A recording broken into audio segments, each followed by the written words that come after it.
Hello. Our story begins with a burst of darkness across the cosmos.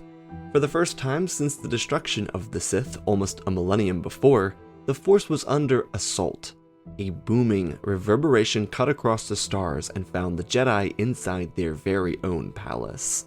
The Jedi Temple itself, at the moment, was full of life.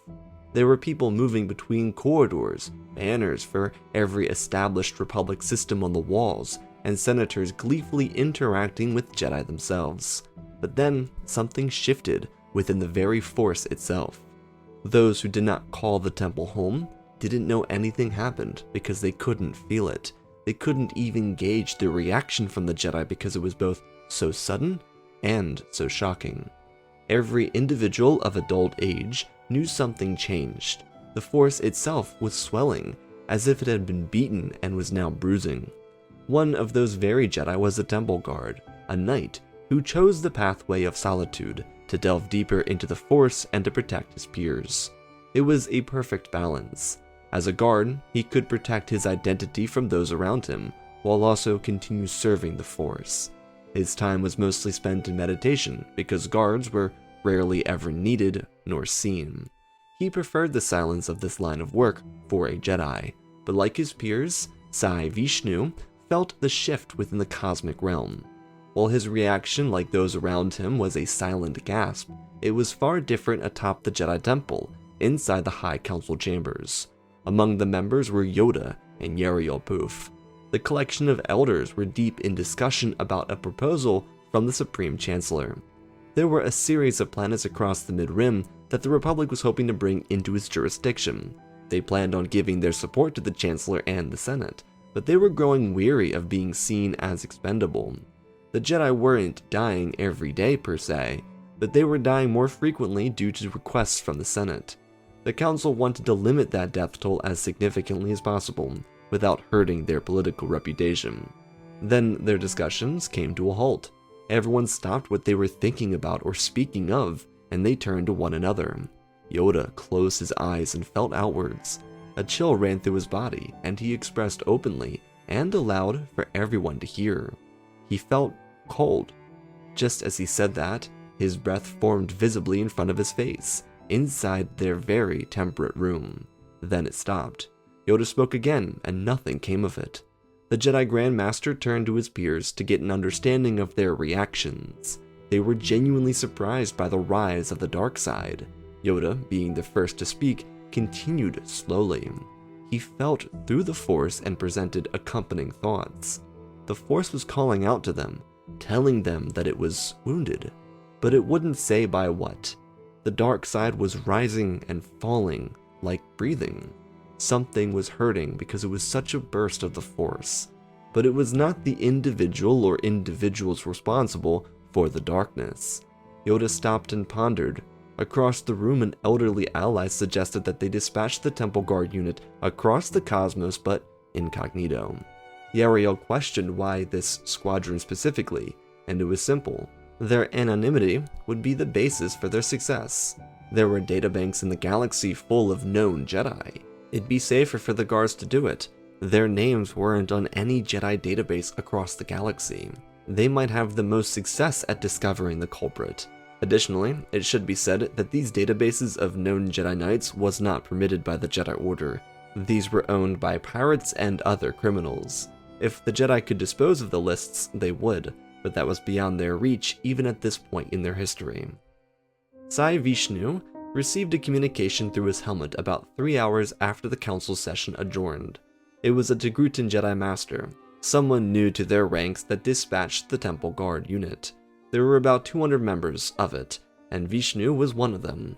He was still standing outside the Youngling corridor, moving between it and the Jedi archives. He just kept an eye on the visitors who moved through the halls. When the message reached him, he quickly returned to his quarters and prepared to leave. To avoid the chaos of all 200 guards leaving the temple at the same time, the message was sent out to groups of 20 at each hour. It allowed them to grab their supplies, remove their garbs, get to the hangar bay, be provided a location to investigate, and then depart with their issued vessel of transport. Like his peers, Vishnu departed into hyperspace towards a vector in the Outer Rim territories. His target planet was Seleucami and the nearby systems. He, along with the other temple guards, would move between the systems of their specified vector, exercising their knowledge of the Force to learn about the source of this darkness. They were not to engage unless given permission from the High Council. To Sai, this seemed like an easy mission, a vacation even. This was his chance to experience a Barash vow without actually temporarily separating from the Jedi Order. The 30-year-old Jedi, despite his loyalties to the Order, always struggled with being a Jedi. It's not that he was let into the temple at an older age, or that he was a bad student.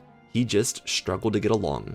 His dedication to the Force was sometimes too intense for the regular monks of the Order. His willingness to be risky with a lightsaber put him at odds with regular knights, and most of his friends forgot about him after he joined the ranks of the Temple Guard unit 7 years ago. It was his life dedication to the sect, to the Force, and to the Republic that left him so isolated. Sai was excited to venture out. He'd been considering retirement from the Temple Guard unit for the last few months. This was the perfect opportunity to see if that was the right move for him. After all, even Vishnu would like the opportunity to be a Jedi Master at some point. Everyone coveted a seat on the High Council, but he wanted to teach.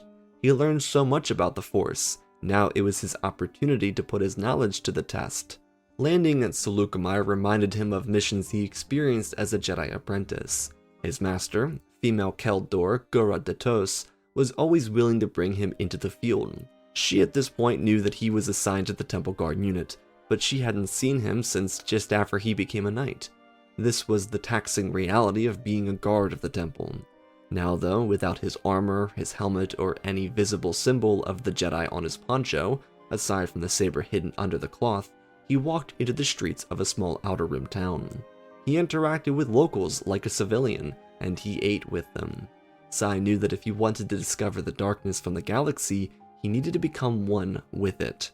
That started with basic interactions on the personal level, but it eventually transformed into departing from the town and investigating nature around the town. Vishnu's long focus on the arts of the Force assisted him with finding methods most temple guards likely wouldn't consider. The life of a guard worked like this. They would work 3 or 4 days in a row, and then they'd have 3 or 4 days off. They were really long hours, but they were equally as freeing when they weren't guarding. During most of that time, Sai simply continued his study, both inside the archives and with elder Jedi Masters that he could approach inside the guard mask. All of this to say that for 7 years, instead of progressing through his Jedi career the traditional way, he was learning about the gifts utilized by the Jedi of the Old Republic and even long before them.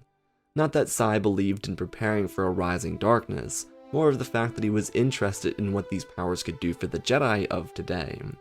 He hoped for the good this knowledge could bring, and now that hope translated to finding the rising darkness. Yet, as it was in the village, there was nothing for him to lock onto in nature, so he took his time, energy, and knowledge elsewhere. To Bunta, Kijimi, Ultar, and Baz Pity he went, with no sign of the dark side. It still existed, he could sense it, but it was rapidly fading. The more time he wasted attempting to use the tricks of the past, the less he actually found. But of course, finding the source of the dark side wouldn't come through light side methods. It would come through an accident. Sai deconstructed his lightsaber pike to look like a more handcrafted weapon, something a civilian who knew about lightsabers might make, but wasn't something a Jedi would create. It still held its yellow hue, but the saber itself was deformed to say the least. All the pieces of the hilt were still inside the Jedi-assigned civilian transport, but that wasn't important to him because no one could get inside. Sai would not reveal himself until a band of pirates attacked a local spaceport on Klaatuin. The people were defenseless, aside from the few who carried lightweight blaster pistols. As a Jedi, he was supposed to act. It was the very reason for his decision to deconstruct his own lightsaber's appearance. So the temple guard flew out of the shadows, igniting the blade and cutting through the pirates. From the shadows, eyes watched him. His strikes were not those of a Jedi. They were wide, angular, and without visible training behind them. His usage of the Force equally as such. He launched pirates through the air with the Force, but not in a trained or sophisticated way. he javelin threw his saber into a man, and instead of pulling through the air with his abilities in the Force, he hand-fought his way to the saber still lodged in a dead body, until he could grab it. Because Tatooine and the surrounding systems weren't within Jedi or Republic territory, everyone around knew that this was some sort of bandit that either stole from a Jedi or created his own weapon. The pirates, figuring that the fight was lost, took who survived and retreated. Then the people cheered for this mysterious figure that fought for them, but he accepted none of their adulation. He simply made sure the opponents were dead, and then he asked for a meal. Maybe Vishnu's time in the Outer Rim gave him a little slang, or he was just good at playing the part, but Sai did not reek of the Jedi Order. He was instead a simple commoner, a man of the people, just like the people. And so he would sit himself down at the bar for a meal, and be joined by various members of the community, all of them patting him on his back, asking him expected questions about if he was a Jedi or not, and then eventually leaving. All of them aside from one, a Twi'lek man of darker complexion. He wore some tattoos on his forearms and had a worn face, yet his approach was warm, like a friend. He introduced himself as Asoraz, and questioned Sai on why he was here. The Jedi in disguise expressed while slamming back a brewski that he was just looking for work, constantly moving from one system to the next. The Twi'lek rubbed his chin in confusion. He was surprised. Asoraz asked how a man of his talents couldn't find work, and Vishnu looked over with a grin. Most respectable people weren't looking for someone like him, who they might consider to be muscle. He wanted a job that mattered, a job that could actually make a difference, one that might challenge the status quo of the galaxy, if that made any sense to the Twi'lek. Asoraz nodded with a sly smile. It made a lot of sense, actually. He knew exactly where Sai was coming from. The Jedi made it so hard to make an actual difference, and most of the time, they were only doing it for the Senate. Imagine if there were other individuals at power, individuals that actually cared about the status of the galaxy. Sai cut off the Twi'lek, expressing loudly that Asoraz was telling him. It was ridiculous, hoping that the Jedi or the Senate might do anything for anyone. Because while Sai knew that people inside the core adored the Jedi Order, he knew that quite the opposite was true on border planets like this. Systems stuck in the constant loop of asking for help and only ever getting pirate raids as a response. They were tired people. Vishnu learned that throughout his time out here in the Outer Rim. He could preach what people lived, and while it felt fake internally, he hoped it might bring him closer to the answer he was sent out to find. Asoraz patted the man on the back. If Sai wanted, he was building a small coalition of businesses here in the Outer Rim. They were looking to bring in some, what he might call open-minded individuals, people that saw the issues facing the Republic, individuals with what some might even call the foresight to predict its eventual fall.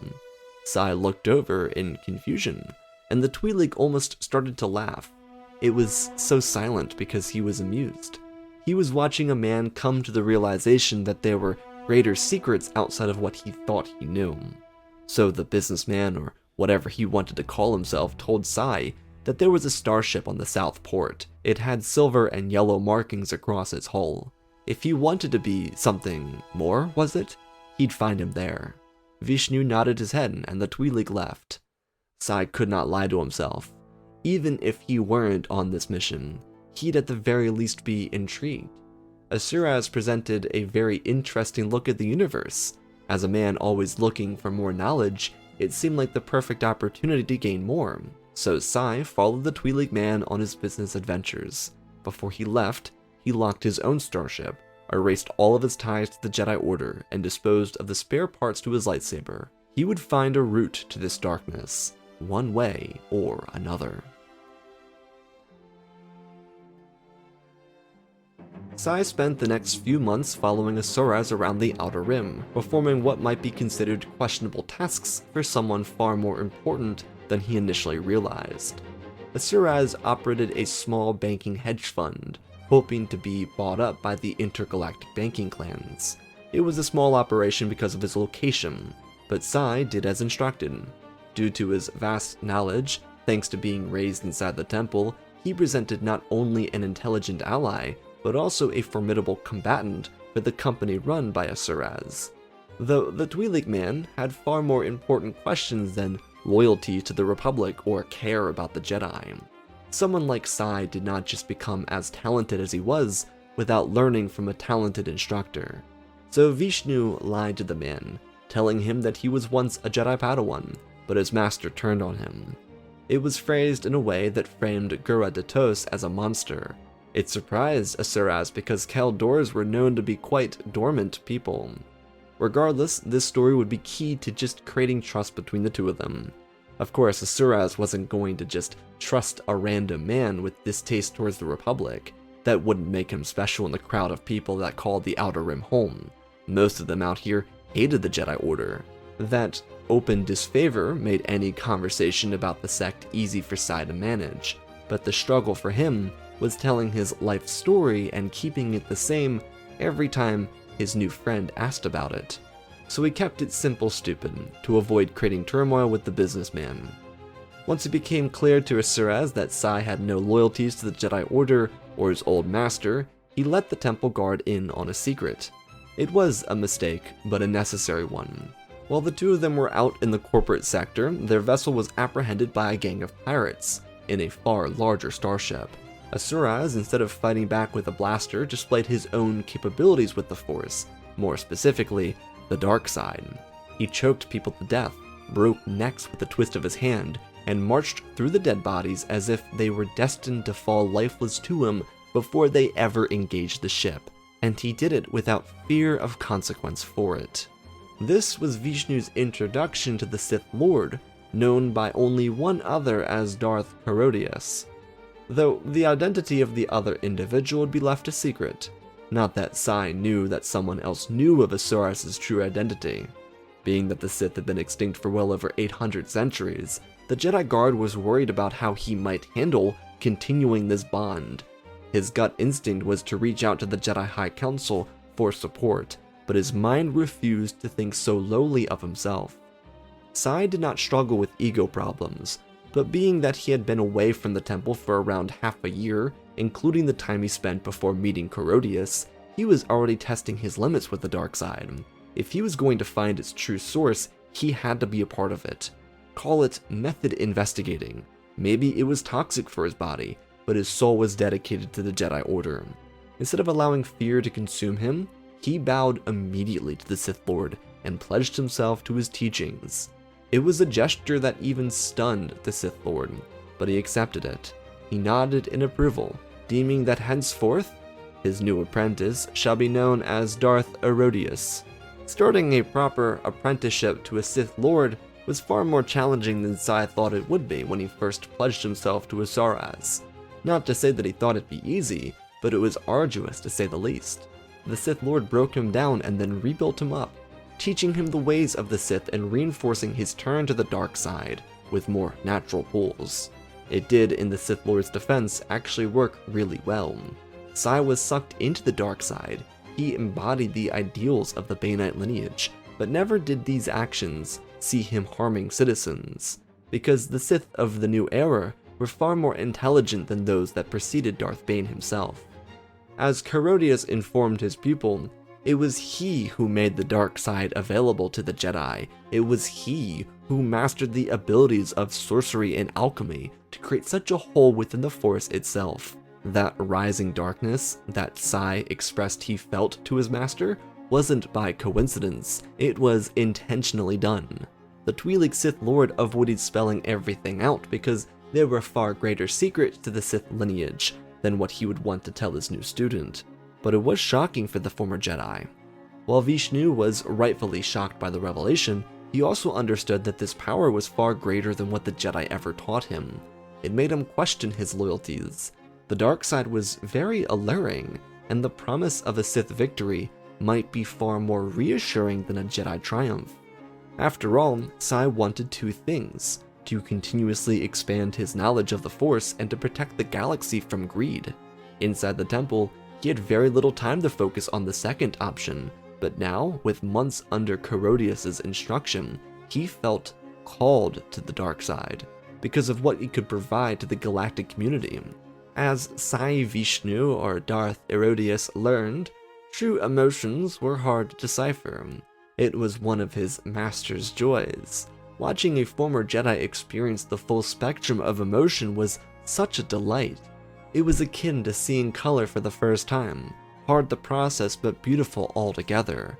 Sai wasn't just fully allowing the dark side to course through him, he was also permitting it to become imbued to him. Yet nothing would make his emotions soar like a planned event, one designed by Darth Herodias himself. Since the Sith Lord, known most for his public persona, Minister Asoras, had to focus on the growth of his business, he dispatched his apprentice to the Outer Rim world of Tordaria. Their king was vying for Republic approval again. It was important to remind the people of the Outer Rim that they were forgotten by the Republic. This was a true test from Herodias, who wanted proof that his apprentice had what it took to actually respect the traditions of the Sith. He'd be instructed to lay waste to a coastal town on the planet's surface. If he could not, then he better hope the Jedi take him back, before he could be found by Herodias himself. Sai responded to his master's request without hesitation. There were spurts of doubt that crossed his mind as he departed into hyperspace. Was he doing this because of the Sith? Was he even here for himself? Was he still trying to make things work for the Jedi Order? He wasn't sure. After spending so much time beside a Sith Lord, he was truly reflecting for the first time alone, and the truth is, there were no answers to behold, nothing to bring him comfort, nothing for him to look to as a rationale for his agreement to this mission. He bowed his head inside the cockpit and accepted that what he had to do was for the betterment of the galaxy. He would sacrifice his soul for only one future, one that would fix the galaxy, whether that be through the lens of a Jedi or that of a Sith, remained undetermined. The former temple guard landed at the spaceport inside the small coastal city. A Tordarian welcomed him to the landing yard, and within a moment their necks snapped. Their fluttering wings ceased and they dropped to the ground. Sai looked down at them and scowled. His hand found his lightsaber and ignited. Under his breath, he reiterated what he was dwelling on inside of his vessel in hyperspace, for the betterment of the galaxy. With the flip of the ignition switch, a crimson blur rose from the hilt. It beamed across his chin and into his eyes. He started to walk forward, and then something caught his attention, a swift change in the Force. He was being followed. Sai turned back, expecting to see a Jedi Knight, and he saw nothing. Vishnu's saber hung to his side and he twisted his neck, while moving his shoulders to remain square. Instead of something visible, it was something audible. Another lightsaber rang to life. Sai could not see it, so he muttered out the word, "Master?" No response followed. He had made the mistake of giving the Sith a false narrative, only to be killed and exposed? He was unsure. This doubt would be instantly challenged by the whooshing of air behind him. Sai swung his body around, not to a color he'd expect from a Jedi Knight, but from one of a Sith. The crimson weapon crashed into him, lifting him off his feet into a backpedal.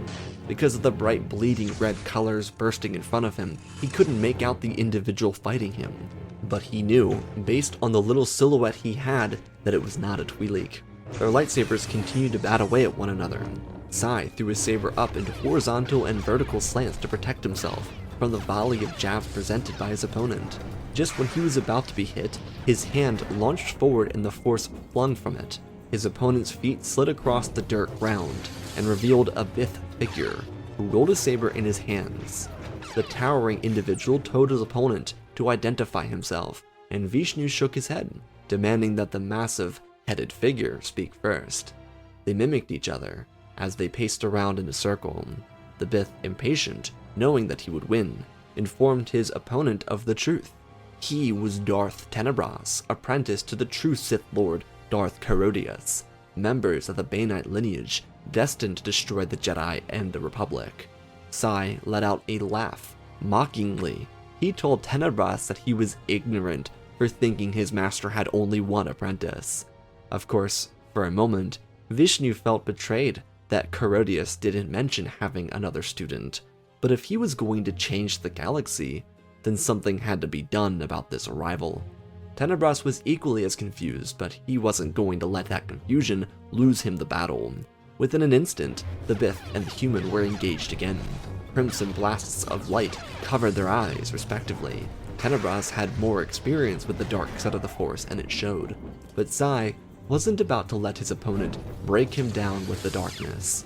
There were similar attributes of the Force that Sai was familiar with, thanks to his study with the Temple Guards.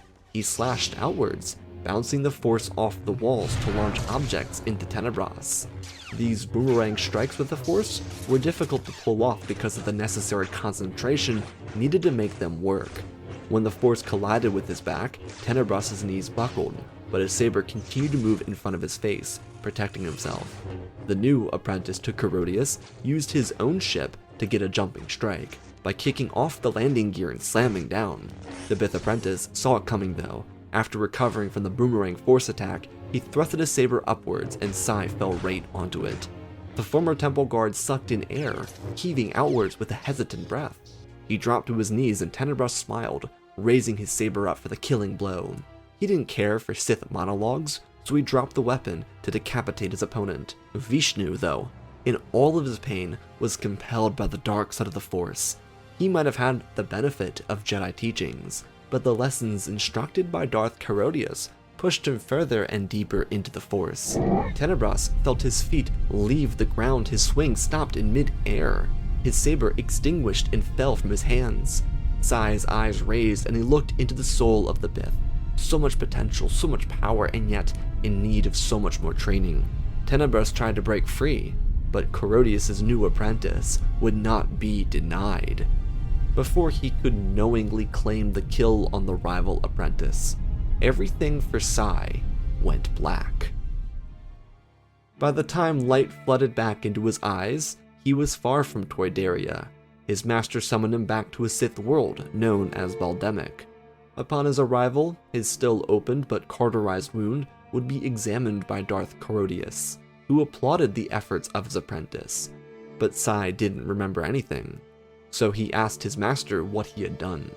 He was blanking on everything except for Force-choking Tenebras.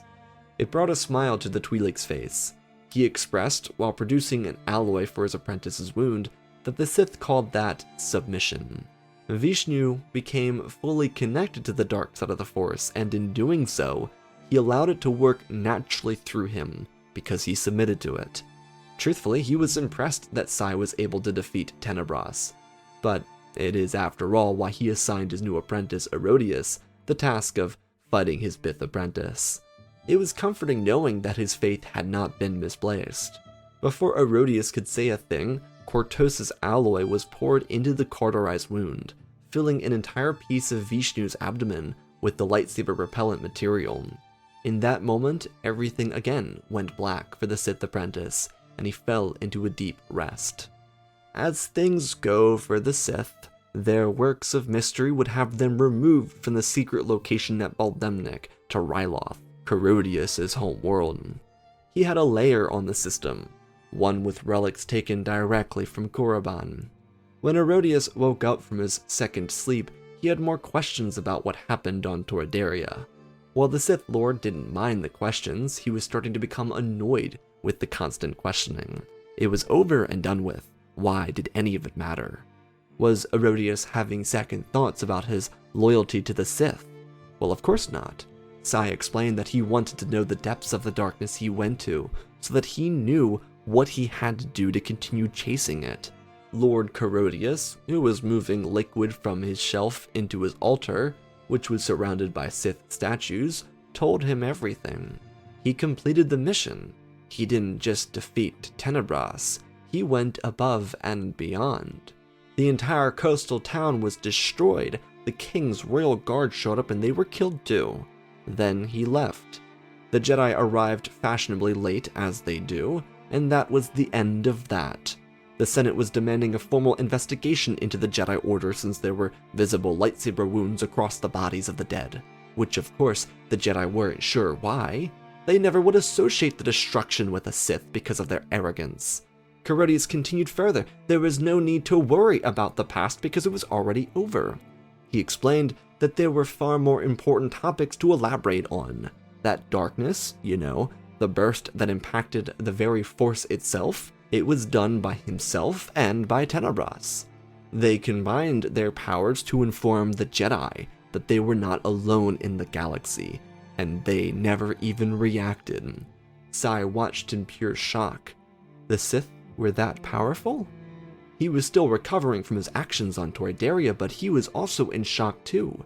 How could two individuals create such a hole in the Force and make it felt by the entire Jedi Order? As Vishnu stood up and started over to join his master, he fell to his knees.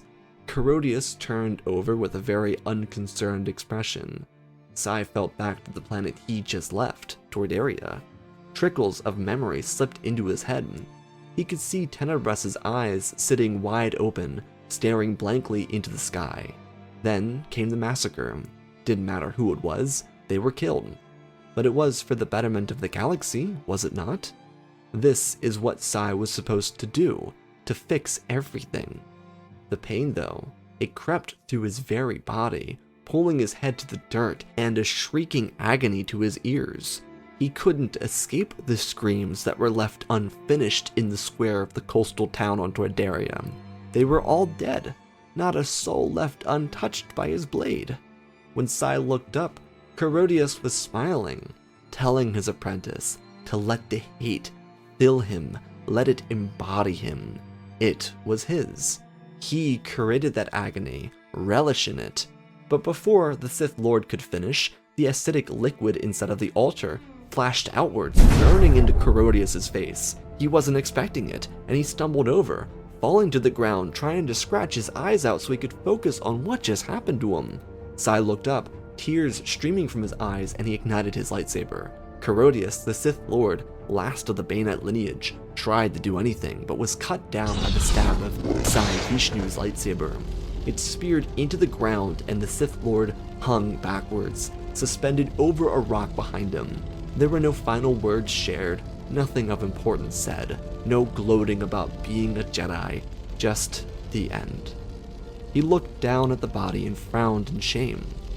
From his pocket, he removed what looked like a data cylinder and flipped a knob on it. Sai brought only one other thing with him, one thing that he'd been tempted to destroy for the past several months of his life. Something that, aside from his bled lightsaber, was his only reminder of home on Coruscant.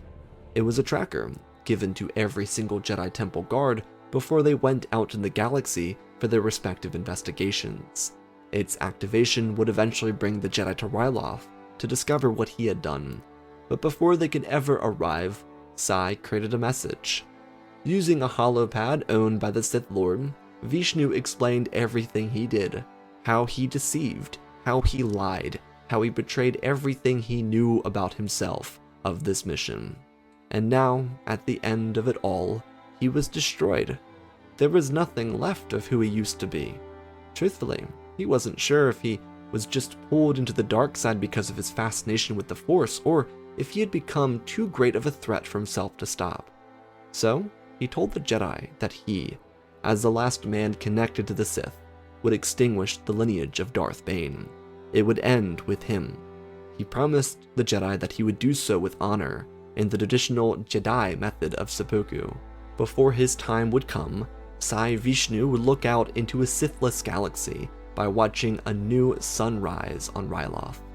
It was a beautiful world, a beautiful galaxy, and even a beautiful life. But the truth is, he could not live with his actions, nor his memories of what he did on Toydaria. It broke everything inside of his chest, and his soul was fractured, and that was the end of Sai Vishnu's story. When the Jedi arrived, they'd find the deceased bodies of two Sith, both killed by lightsaber wounds. Then the story of Herodias, Tenebras, and Herodias would be explained to all of them through the recording. It was a true travesty. The Jedi, in their efforts to resist the dark side, never taught their students how to handle it, if it should embrace them, as it had Sai. That would be one of their great lessons to take from it. But the holo recording wasn't just a biography. Even in his darkest hour, Vishnu was still trying to make a difference in the galaxy. So he told the Jedi about Herodias' plans for upsetting the status quo with corporate Coruscant. The Senate and the conglomerates were to be used against the Jedi. Now the Order could stop that from ever happening. The life of Sai would be remembered permanently by the Order, He was the hero the Jedi needed, the one strong enough to do what no other could. Yet he was also a very important reminder to the Jedi Council especially, that they had to continue evolving as an order. This was just before the Jedi's complacency doomed their future. They still had a chance at this point to make a difference in their trajectory, and they would. Without the rise of Rouge's Gnome, otherwise known as Tenebras, or the rise of Hego Damas II, otherwise known as Darth Plagueis, there would be no rise of the corporate sector. It would grow, sure, but it would never receive representation within the Senate. Even the rise of Sheev Palpatine would not come with the dark side. All of their efforts would then be directed into expanding outwards, so that lost souls like Asuras could be brought into the Jedi Order and trained properly. They had to resist the dark side of the Force, but also understand how to best handle it if they should be taken into its arms. Thanks to Sai, the Jedi Order would course correct, and not only save themselves but the Republic too. The Council wanted to be sure that Sai Vishnu was always remembered, and so his statue would be built at the Jedi Temple, and at the very first brand new outpost built by the Order in the Outer Rim, now in a galaxy fully returned to true balance in the Force. And that, my friends, is a tragedy, honestly. Special thanks to all the patrons for supporting the channel. Smash that like button. Sith Clone Wars, go check it out. It's getting pretty lit, as you know, us of the youth like to say. Let's talk about the story. So, do we even say lit anymore? I don't think we do. I don't know. But the story, anyways. It's just stupid. The story of that was so stupid. The story of Sai Vishnu was always meant to be a tragedy. I went into the story, I wanted to tell a tragedy. I wanted to firstly separate from the Clone War era, from the Republic era, from the Imperial. I wanted to separate. Going with Darth Tenebras as master was honestly what felt like the perfect place to go. As I mentioned in the Plagueis video I just did, I read the whole Plagueis book. Okay, it's fantastic. I would recommend 1,000 times and again. It's amazing. But you hear about this Master of Tenebras and how they disrupted the Force and disrupted the Force for the Jedi. And when I heard that, I was like, oh my gosh, there is a story there that could be told. A what-if story, and that's what this is. Obviously, you could say that Sai Vishnu still existed, except his duel with Tenebras was a loss, and he still existed in the canon, but lost to Tenebras. You could go with that if you want, but I liked this concept of putting, this Jedi Temple Guard, who I love using Temple Guards, they're so fun, but putting this Temple Guard into a scenario where he has to keep destroying himself. And that's why he ends up in that seppuku-like situation with ending his life, because he's lost everything of himself. And he only has himself. As a Temple Guard, he's meant to be recluse. He's meant to cut himself off from the rest of the Order so he could protect it. And he's done that. He has done his job as a Temple Guard. So, in a way, he is successful as a Temple Guard. He has defeated the Sith single-handedly, but in doing so, he had to sacrifice everything. And he sacrificed all of himself. I think a character like Sai could be kind of comparable to Lutheran from Andor. He's just, I'm not saying he's written that well, by the way, don't misinterpret my words here. But, he's someone who knows that he's sacrificing everything. That very speech from Andor is like, what do I sacrifice? Everything. And that's Sai. He's meant to be a tragic character, because I wanted you, especially going into part 2, to really wonder if he would turn to the light or stay in the dark. I wanted him staying as a Darksider to become a really possible outcome for this story. That was really kind of the emphasis I wanted to go on, is that this dark side pull would fascinate him. He's interested in the Force already, and so why wouldn't he be pulled towards it? And that's really what I wanted you to get out of this character, this Jedi who's meant to be infallible as a Temple Guard, like Grand Inquisitor in some ways, is pulled to the dark side, pulled so deep into it by a Sith Lord, of which was able to create a hole in the Force so wide and dark that the Jedi were able to feel it 200 years before the Clone Wars started. He's going to be sucked in by that. And then when he finds himself, he finds just a shred of himself, and he realizes what he has to do. And I think there's something kind of, beautiful in it, but it's beautifully tragic. So I hope you all enjoyed the story. I know it's another original character, but I thought it'd be a better way to handle this than just kind of going with the classic route, because I'm sure that, the classic route of going the Clone Wars era is fun and all, but I kind of want to separate sometimes from it. I want to have a little bit more creative freedom, and I hope you enjoy that. So I love you all, spread the love, and always, my friends, may the Force be with you.